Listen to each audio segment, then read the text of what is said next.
नमस्कार. विश्वशांती दर्शन चॅनलमध्ये आपल्या सगळ्यांचं स्वागत. या चॅनलची संकल्पना प्रेरणा आहे विश्वधर्मी प्राध्यापक डॉक्टर विश्वनाथ दा कराड यांची. सादर आहे योगी पावन मनाचा या संत श्रेष्ठ ज्ञानेश्वर आणि श्री विठ्ठल यांच्या भेटीवर आधारित कादंबरीचं क्रमशः अभिवाचन. लेखक सुवर्ण पिंपळकार श्री लक्ष्मण सूर्यभान घुगे. सादर आहे कथा चौथी, मोगरा फुलला. सकाळची वेळ. श्री ज्ञानोबाराय, गुरुमाऊली निवृत्तीनाथ आणि श्री सोपानदेव हरिपाठावर चर्चा करत बसले होते. इतक्यात श्री ज्ञानोबारायांचं लक्ष गेलं ते श्री मुक्ताबाईंकडे. यावेळी आईसाहेब मुक्ताबाई दाराच्या भिंतीजवळच एक लहानसा खड्डा करून त्यात मोगऱ्याच्या फुलांचं झाड लावत होत्या. त्या मोगऱ्याच्या इवल्याशा झाडाकडे पाहून श्री ज्ञानोबाराय हसले आणि म्हणाले, गुरुमाऊली, तुम्हाला आठवतो तो दिवस? तुम्ही गुरुदेव श्री गहिनीनाथांचा आशीर्वाद घेऊन आपल्या कुटुंबाला भेटण्यासाठी त्र्यंबकेश्वराच्या मंदिरात आला होतात.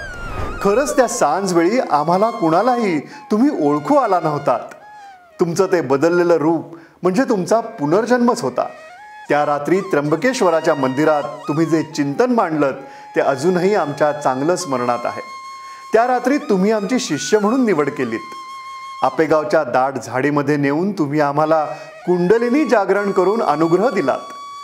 भगवान श्री आदिनाथांपासून चालत आलेलं परंपरागत ज्ञान आम्हाला दिलत आणि त्याच दिवशी आमचाही पुनर्जन्म केलात. श्री गुरुमाऊली निवृत्तीनाथ सुखावले. श्री ज्ञानोबाराय गुरुमाऊलींना हात जोडून पुढे म्हणाले, गुरुमाऊली, त्या दिवशी तुम्ही आमच्यात प्रचंड परिवर्तन घडवून आणलं. कुंडलिनी जागरणानंतर जो चमत्कार आम्ही अनुभवला, खरंच त्याचं वर्णन कोणत्या शब्दात करावं. खरं तर तुम्ही त्याच दिवशी आमच्या हृदयात ज्ञानरूपी मोगऱ्याचं रोप लावलं. आज त्या रोपाचा वेल झाला. तो वेल आज गगनाला जाऊन भिडल्यासारखा वाटतोय. आज असं वाटतं त्या मोगऱ्याच्या वेलीनं आकाशात छान मांडव घातलाय. गुरुमाऊली, केवळ तुमच्यामुळेच आमच्या आयुष्याचं व्यक्तित्व उजळून निघालं.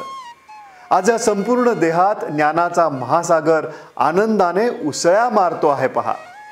आम्ही जेव्हा जेव्हा आकाशाकडे पाहतो तेव्हा तेव्हा तो ज्ञानरूपी मोगऱ्याचा वेल संपूर्ण आकाशात पसरून फुलांनी कसा बहरून गेल्यासारखा वाटतो.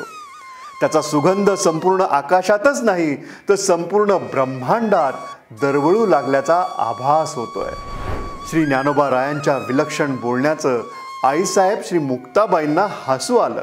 त्यांना ज्ञानचिंतनाची संधी सोडायची नव्हती म्हणून त्या पटकन चिखलाचा हात धुवून श्री ज्ञानोबारायांजवळ येऊन बसल्या.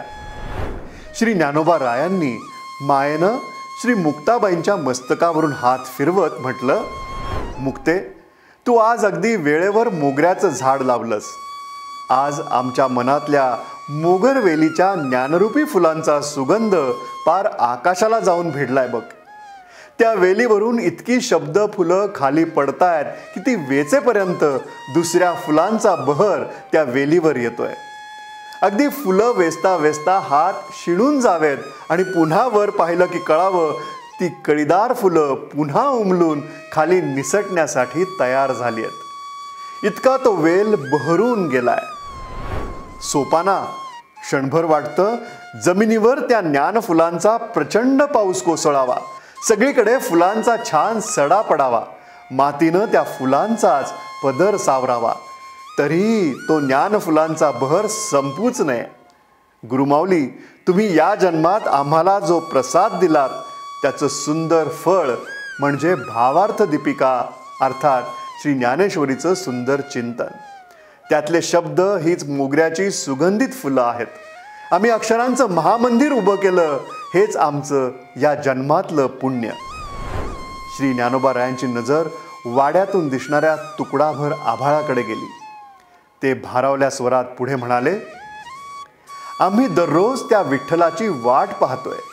श्री विठ्ठलासाठी मन एकाग्र करून चिंतन करून अगदी अखंड ध्यानानं आम्ही शेला विणायला घेतलाय. तो शेला म्हणजे आमच्या विरहिणींच्या शब्दांचा अखंड विस्तार आहे, जो अमृतात बुडवून श्री विठ्ठलाची वाट पाहत आहोत. गुरुमाऊली, गेलेल्या काळानं आमच्या देहासाठी भगवी वस्त्र प्रदान केली.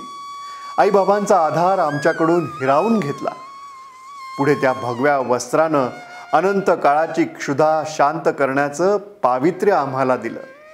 म्हणून आमचं आयुष्य आता कुलकर्णी कुटुंबापुरतं मर्यादित राहिलेलंच नाही. जगाच्या माळरानावर भक्तीचा दिवा फडफडणाऱ्या वाऱ्यात लावायला निघालेलं हे आयुष्य आता त्या पंढरीरायाचं झालंय. आता आमच्या आयुष्याचा सुगंध या संपूर्ण जगाला मिळेल अशी ग्वाही आम्हाला वाटायला लागली आहे. तेव्हा श्री सोपान देवांनी मायेनं श्री ज्ञानोबा रायांच्या मांडीवर हात थोपटत म्हटलं, ज्ञानदादा, किती सुंदर बोलता हो तुम्ही. भक्तीची ही दीपमाळ जर विठ्ठलाची पूजा मांडायला सिद्ध झाली असेल तर भगवंतांच्या गळ्यात तुमच्या हातानं मोगऱ्याच्या सुंदर शब्दांचा गजरा घालायलाच हवा. ज्ञानदादा, याच पार्श्वभूमीवर भक्तीचा शेला नेसलेलं सुंदर गीत आम्हाला ऐकवा ना. तेव्हा श्री निवृत्तीनाथही म्हणाले, तुमच्या मनातली शब्दगंगा ओसंडून वाहू देत ज्ञाना. तुमच्या शब्दांचा महापूर विठ्ठलाच्या राऊळाचे पाय धुतल्याशिवाय पुढे जाता कामा नये. त्या मोगऱ्याच्या वेलीलाही तुमच्या शब्दांनी सौभाग्य प्राप्त व्हावं म्हणून सुंदर गीताला आरंभ करा ज्ञानदेवा. श्री ज्ञानोबा रायांच्या गालावर हास्य कळी फुलली. भावगंगा शब्दांचा पदर ओढू लागली. वारा सुटला. जंगलातले मोर लांडोर शब्दांसाठी आतुर झाले. समुद्र लाटा उसळू लागल्या. वाहणारे काळे ढग पर्णकुटीकडे पाहत पुढे निघाले. आरोह अवरोह सावध झाले. कोमल निषाद स्वरांची लगबग सुरू झाली. गोरख कल्याण या शास्त्रीय रागानं इंद्रायणीत स्नान उरकून नदी किनाऱ्यावर वाळवंटात उभे राहिलेल्या भगवान श्रीकृष्णांकडे पाहिलं. पायात घुंगरू बांधेपर्यंत स्वरांनी अवकाशाकडे पाहिलं. गोरख कल्याण रागाला दिवसाचं वावडं म्हणून आकाशात काळ्या ढगांची दाटी झाली. भर दिवसा अंधार छाया पसरली. भगवान श्रीकृष्णांनी हातातल्या बासरीकडे पाहताच गंधर्व स्वर बासरीवरून खाली निसटला. मध्यम षडज स्वरांनी आलापाच्या सुंदर तारा छेडल्या आणि त्याच वेळी भगवान श्रीकृष्णांनी बासरीचा सुंदर आलाप घेतला.